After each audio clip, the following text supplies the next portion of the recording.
Xin chào các bạn. Như tiêu đề thì hôm nay chúng ta sẽ tìm hiểu về Dockerfile ha. Rồi, mình nhớ cái bài lớp trước khi mình tạo một cái image Nginx custom thì để tạo cái image đó thì mình đã sử dụng một vài bước ha. Đầu tiên mình tải cái Nginx về, sau đó mình tạo cái container rồi kết nối vô nó, rồi sau đó mình cài cái gói này để có thể sử dụng được cái lệnh ps trừ await ha, để xem mấy cái reset đang chạy đó. Sau đó mình dùng cái lệnh commit để mình đóng gói nó thành một cái image mới ha, rồi mình đặt tên nó là custom đó, rồi mình mới push nó lên trên cái Docker Hub của mình. Đó là cái nội dung của bài trước. Thì lúc đó mình thấy là mình phải làm những cái bước này thủ công, đúng không? Thì bây giờ mình có thể gom nó lại, mình khai báo ở trong một cái file gọi là Dockerfile đó, nghĩa là những cái bước mà mình cần thực hiện đó cho trong Dockerfile. Thì khi mình chạy cái Dockerfile đó thì nó sẽ tự động nó làm cho mình các bước đó để build thành một cái image theo mong muốn của mình ha. Đó là cái chức năng của Dockerfile. Dockerfile nó hỗ trợ mình cái vấn đề đó. Rồi, như vậy bây giờ mình sẽ thử làm lại cái image Nginx custom bằng cái Dockerfile coi nó chạy như thế nào ha, và những cái câu lệnh trong đó sẽ khai báo như thế nào. Ok, bây giờ mình bắt đầu ha. Đầu tiên để chuẩn bị thì mình sẽ cài những cái tool và tạo cái file cũng như folder ha, để phục vụ cho cái bài lab này. Rồi ok, bây giờ mình sẽ tiếp tục sử dụng cái lab server ha. Rồi mở lab server lên. Rồi bây giờ mình tiến hành mình cài và tạo folder ha. Bây giờ mình cài cái này.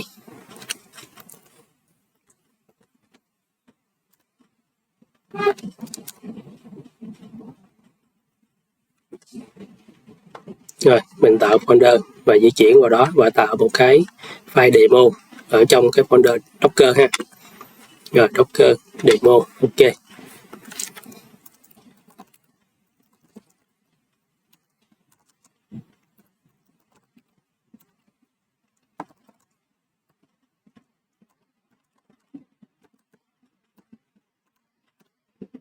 Rồi ok. Rồi bây giờ mình sẽ tiến hành mình tạo một cái Dockerfile.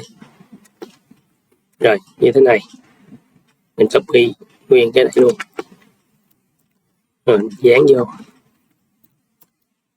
Rồi mình xem thử. Rồi có Dockerfile rồi ha. Bây giờ mình sẽ cast ra mình coi nội dung ha. Clear trước đi cho nó nhìn cho nó dễ nhìn. Đó, nó chỉ có 2 dòng thôi.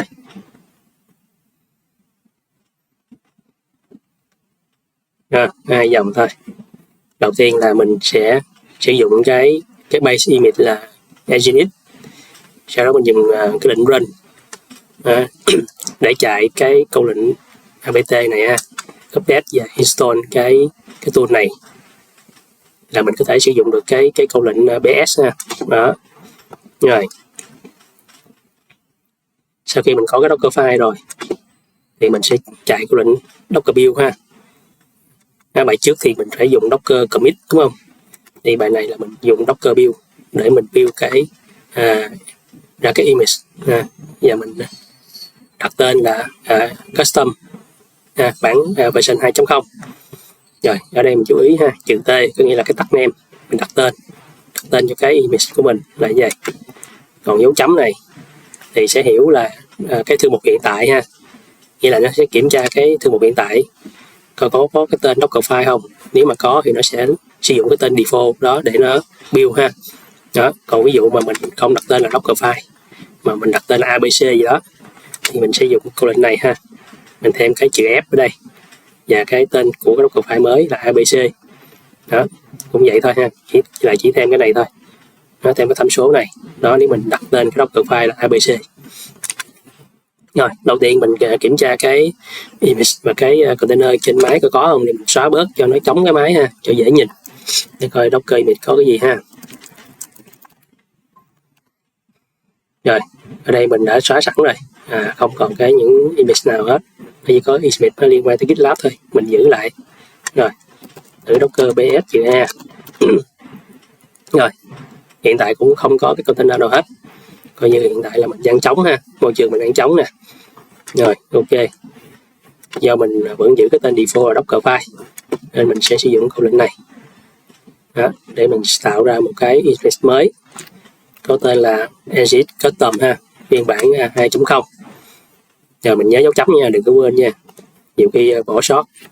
Rồi đó, nó đang đào cái image exit về ha, tại vì exit mình không có trên local nên nó phải đào về.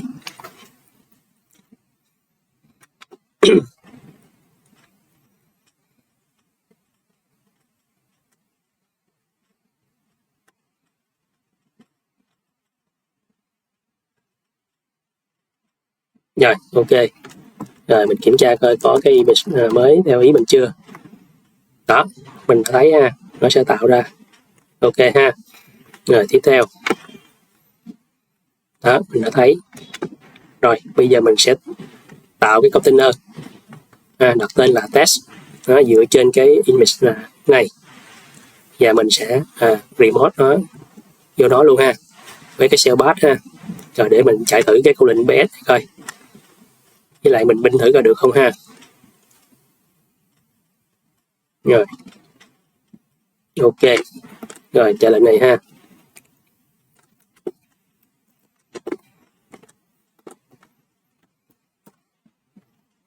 Rồi hiện tại mình đang ở trong đó rồi ha. Đó rồi sử dụng câu lệnh bs đó. Rồi mình đã sử dụng được câu lệnh bs ha, nó hiểu câu lệnh mình rồi ha. Như bài lắp trước là nếu mình sử dụng cái base image là exit thì nó không có hỗ trợ câu lệnh này ha, mấy bạn nhớ ha. Rồi binh được không? Rồi tạm thời binh không được, tại vì cũng không có cái tool mà hỗ trợ cái câu lệnh binh ha. Rồi một lát nữa mình sẽ cài và mình test. Rồi bây giờ mình phát cái container này ra ha. Rồi mình phát ra bằng Ctrl D. Ok, Docker bs. Rồi container nó bị stop ha, ở đây mình không thấy, mình trừ A là mình thấy đó nè. Đấy, exit ra ha, là nó bị stop rồi, container này bị stop. Rồi ok, rồi để mà xóa tất cả container thì mình dùng câu lệnh này ha. Rồi mình xóa đây luôn đi. Rồi kiểm tra lại. Rồi mất tiêu hết rồi ha. Ok, rồi trong Dockerfile nó có rất nhiều cái câu lệnh ha, thì ở đây mình sẽ tìm hiểu một vài cái câu lệnh thông dụng đủ để mình sử dụng khi mình để mình build ha. Rồi bây giờ mình sẽ xóa cái Dockerfile, mình tạo một Dockerfile mới có nội dung như bên dưới, rồi mình sẽ lượt từ trên xuống dưới và giải thích cho các bạn hiểu nó tác dụng của nó là gì ha. Rồi bây giờ mình xóa đi.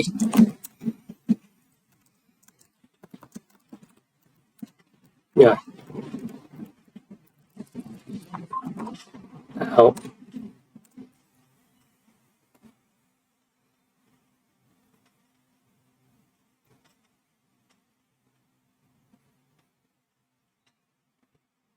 Rồi copy tới đây ha.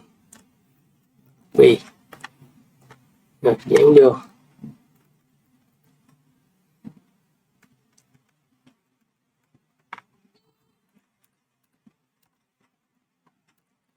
Rồi, mình xóa mấy cái này đi ha, nó hay dễ bị bỏ lỗi mấy chỗ này. Rồi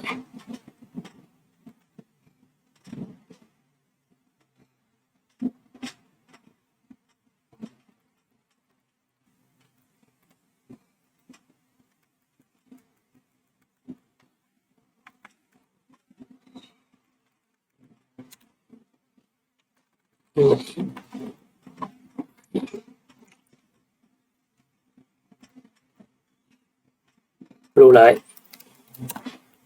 Rồi tiến hành mình build nó ha, đặt tên là bin demo, copy.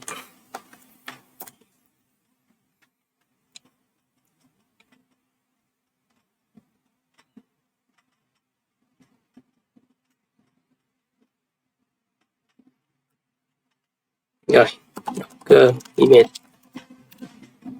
Rồi mình đã thấy một cái image mới tạo ra ha, bin demo. Bây giờ mình đặt tên là bin demo. Rồi mình sẽ chạy cái container từ cái image này ha. Rồi tạo một container tên là bin. Rồi dựa trên cái image là bin demo. Đó, các bạn thấy không, nó đang chạy ở chế độ foreground ha, nghe nó chiếm luôn cái terminal mình. Ở đây mình không thấy gì hết đúng không? Đó. Rồi Ctrl C, PS. Rồi sau khi mình Ctrl C mình nhắc nó thì nó đã bị stop ha, cái container đã bị stop. Đó, nó bị stop rồi nè. Đó, bị stop 7 giây rồi nè. Rồi mình xem log nó thử ha. Log. Đó, log nó show ra Docker log nè. Đó, mình thấy cái pin ha. Đó, mình chạy đó, ok. Rồi tiếp theo mình sẽ tìm hiểu sự khác nhau giữa CMD và Ansible ha. Rồi ở đây mình cũng có nói cốt lõi nó khác nhau như thế này, đúng không? CMD nó sẽ bị override, còn Ansible nó sẽ không bị override ha. Đó. Rồi để biết thằng CMD bị override như thế nào, mình sẽ chạy câu lệnh này. Rồi các bạn nhớ hồi nãy mình chạy câu lệnh Docker run này thì nó sẽ bin liên tục đúng không? Nó sẽ bin liên tục thì mình sẽ chạy câu lệnh này. Rồi mình xem thử làm gì ha. Đó, thay vì nó bin thì bây giờ cái câu lệnh cmd nó đã bị cái lệnh ls này nó đè lên ha. Đó, thay vì nó bin thì bây giờ nó là sử dụng câu lệnh ls. Hồi nãy mình quật dia làm vô cái biến môi trường là app home đúng không? Thì app home này nó là nằm trong cái my data, là cái chỗ mà mình copy cái file demo từ cái thư mục hiện tại nè. Đó, từ thư mục này. Đó, mình copy vô đó thì nó ls cho nó thấy ha. Đó, rồi như vậy là cmd nó bị override bằng một câu lệnh mới là ls ha.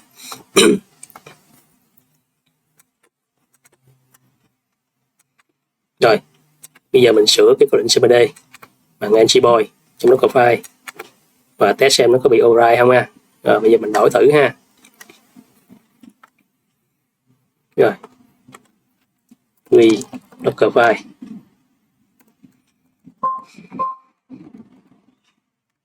Rồi chỗ này thay vì mình sử dụng cmd thì mình sửa thành chữ Ansible.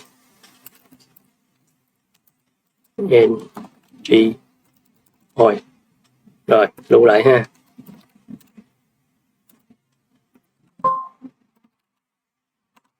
Rồi ok, rồi mình tiến hành mình build lại.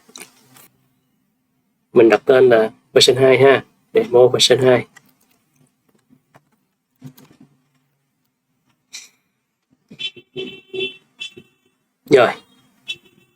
Rồi mình tiến hành mình chạy nó.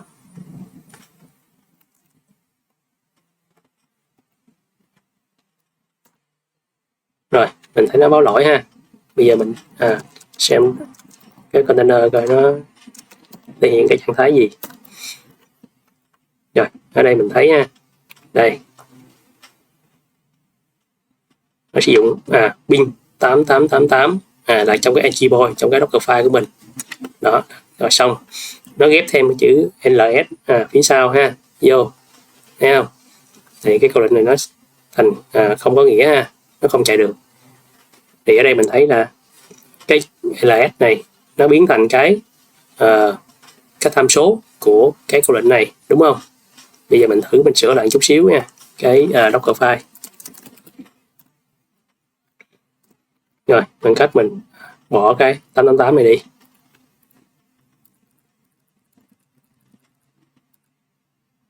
Ok chưa? Rồi, lưu lại. Rồi, bây giờ mình thử tiến hành mình build thành cái version 3 coi. Version 3.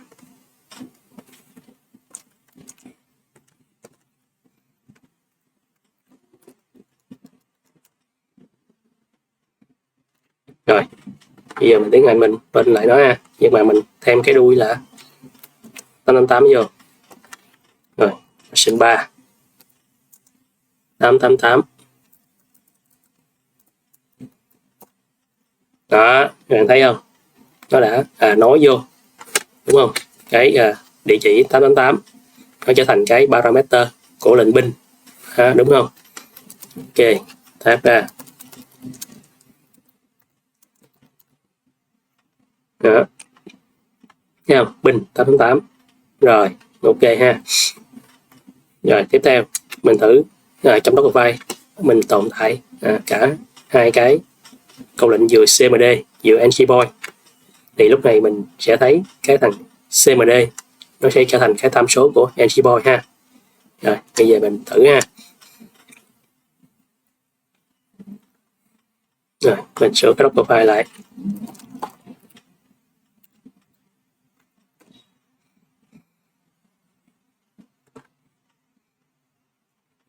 Rồi, mình copy cái này đi.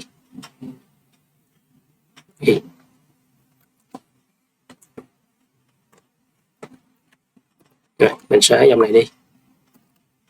Ok. Thêm vô.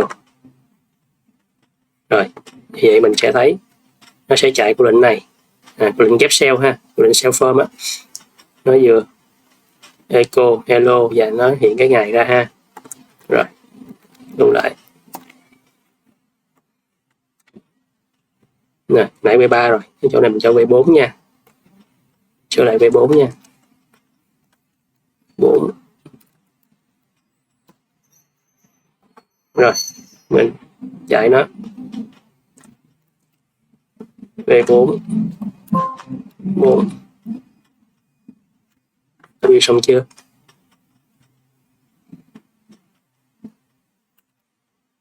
Đó, bạn thấy không? Nó sẽ chạy của lệnh là hello và xuất cái ngày ra, đúng không? Đó.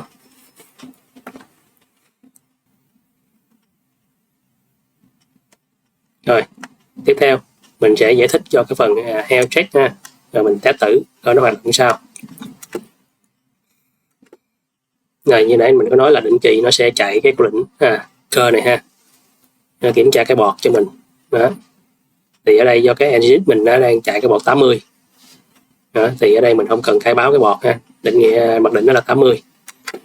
Rồi, khi mà thành công thì nó sẽ trả về là healthy, thất bại thì là exit 1 ha, tính là lỗi ha. Đấy, 30 giây nó sẽ kiểm tra một lần, nếu quá 5 giây không phản hồi là fail. Nó sẽ thử 3 lần liên tiếp ha. Nếu mà fail thì nó sẽ đánh dấu là unhealthy ha. Thì nó sẽ có 3 trạng thái để chuyển. Ban đầu là starting, sau đó healthy và unhealthy. Đó, nghĩa là starting xong 30 giây sau, nếu mà nó có thể clear được thành công thì nó sẽ chuyển sang trạng thái healthy. Còn nếu clear không thành công thì nó sẽ chuyển thành trạng thái là unhealthy ha. Rồi, đó. Bây giờ mình sẽ sửa lại cái Dockerfile một chút xíu. Đó. Cái phần ngboy này mình sẽ sửa thành câu lệnh này ha, để nó start cái engine lên. Thì lúc đó cái web server nó mới chạy ha. Thì lúc đó nó mới clear được là thành công hay không. Rồi, bây giờ mình sửa cái Dockerfile lại ha.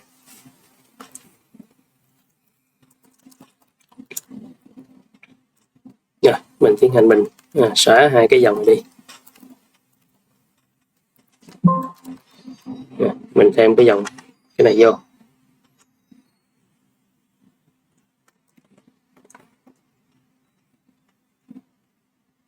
Rồi, lưu lại ha. Rồi, ok, mình sẽ build một cái image có tên là ngedit how để mình check nó ha. Rồi,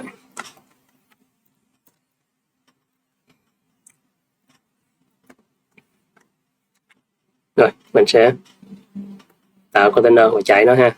mình sẽ chạy ở này ở background, thì mình có chữ D nè, mình sẽ tạo ra một cái máy container tên là test nha, test Nginx.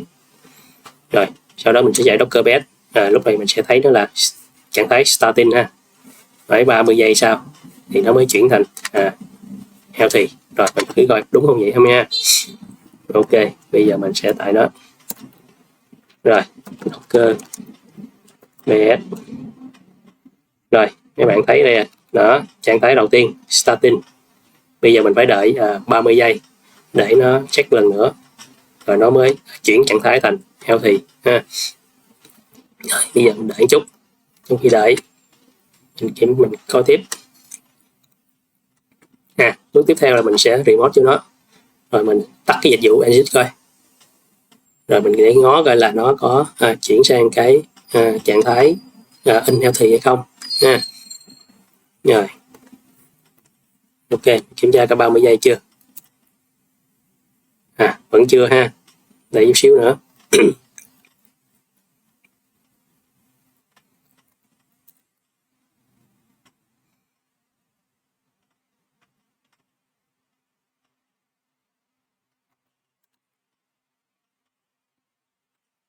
Lâu vậy, đúng là 30 giây thôi chứ.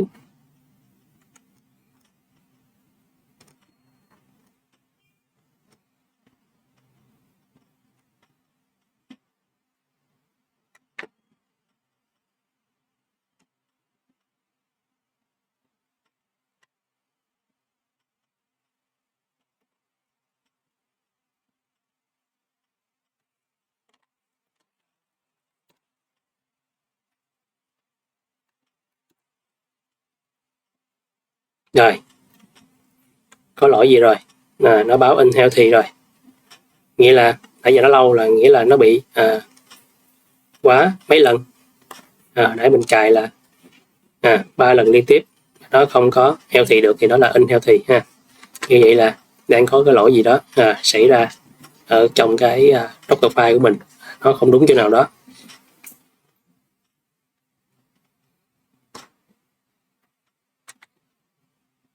Rồi.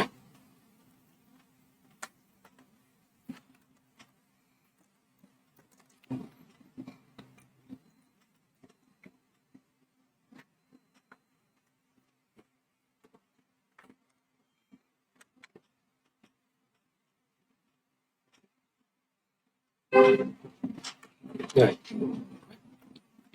Rồi cái này nó có sai chỗ nào không? Nhiều khi là trong cái Word nó quăng qua quăng lại thì nó bị sai cái ký tự gì đó.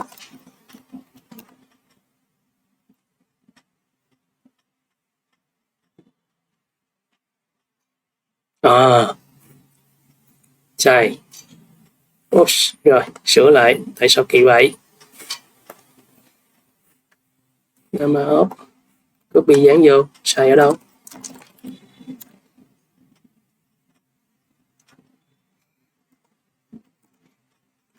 Vậy là sai phát hiện rồi đó. Đó. Rồi làm lại ha. Rồi trước tiên mình phải xóa các container đi. Docker bs, Docker stop.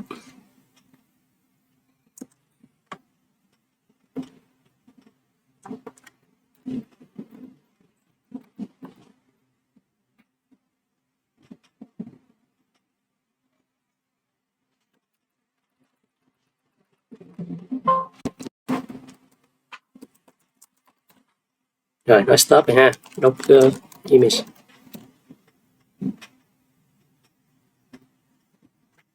Rồi mình xóa luôn cái này đi.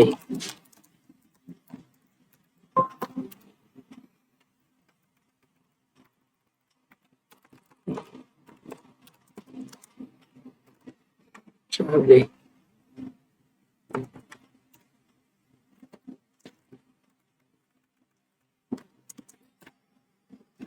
Rồi.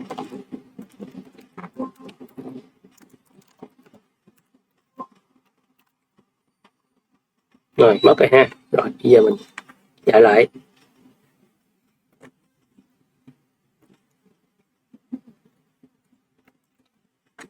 Rồi ghi lại nha.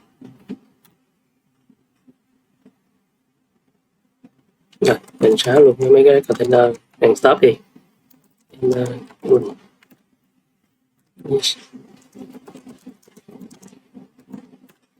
Rồi đóng rồi ha. Rồi bây giờ mình tạo container lại ha, mình chạy lại coi nó sao.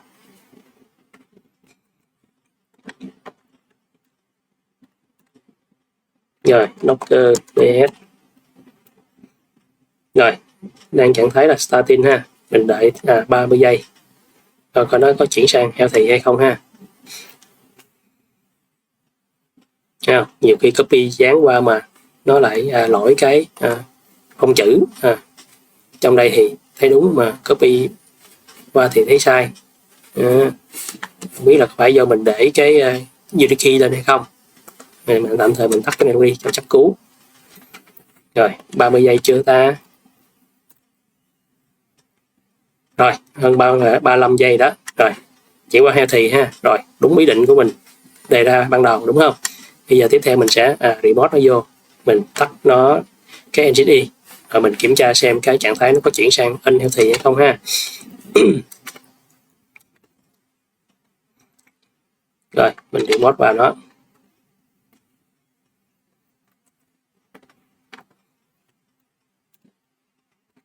Rồi mình đang ở trong nó rồi ha. Đó, mình đang trong metadata nè. Đó, cái body mình hồi nãy mình chỉ là vô cái metadata đó. Mình đã thấy nó chạy chính xác theo cái mong muốn mình rồi ha. Ok, mình tiến hành mình stop đi.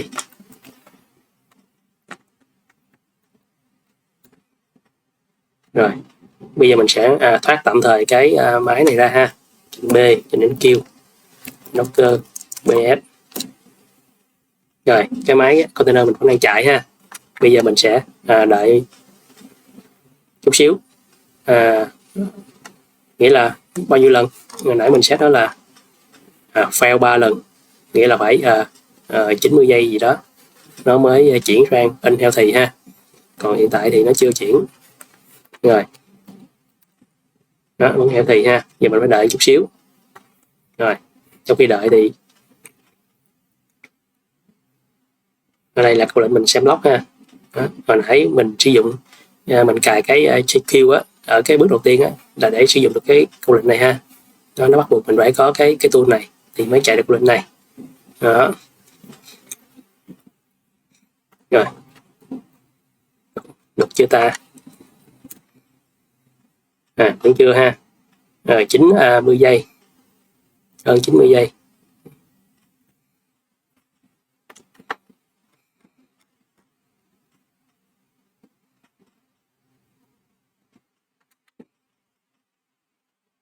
Rồi, kèm theo quá 5 giây nữa, time out nữa thì nó sẽ hơn chút xíu. Đó. Unhealthy rồi thấy không? Rồi. Như vậy là cái lệnh check cái healthy của mình đã hoạt động trơn tru ha. Đúng theo cái mong muốn của mình. Đó. Rồi. Ok. Mình thử cái lệnh này ha. Trước mắt mình clear đi, nó sạch.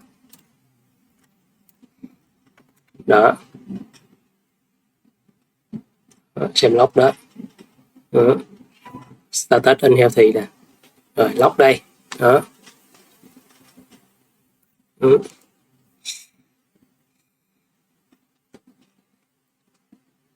Rồi, ok.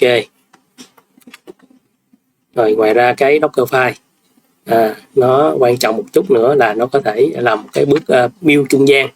Giống như cái bài lab trước mình có làm cái CI/CD cái bài Docker file đó. Thì đây mình copy lại cái Docker file. Trong cái bài trước mình dán đây cho các bạn dễ nhìn ha. Ví dụ đây là đầu tiên nó sẽ dựa trên cái image là Maven và mình nó set là thành là builder ha. Rồi nó sẽ nhảy vô thư mục build, nó copy cái bomb từ cái thư mục phía ngoài ha của đó, copy vô đây, do đó nó sẽ cài các gói phụ thuộc ha. Rồi sau đó nó sẽ copy tiếp cái suột vô, rồi nó chạy lệnh build để nó tạo ra cái thư mục target. Rồi tiếp theo nó sẽ dựa trên cái image là Eclipse Sabam Plan 17 ha. rồi nó nhảy thư mục app, rồi nó copy cái target được tạo ra từ thằng trung gian là thằng build trên đây, builder trên đây đó, rồi nó copy vô cái thư mục app này ha, và nó đổi tên cái file ra đó thành app.ra, đúng chưa? Cái này chỉ khai báo thôi, không quan trọng.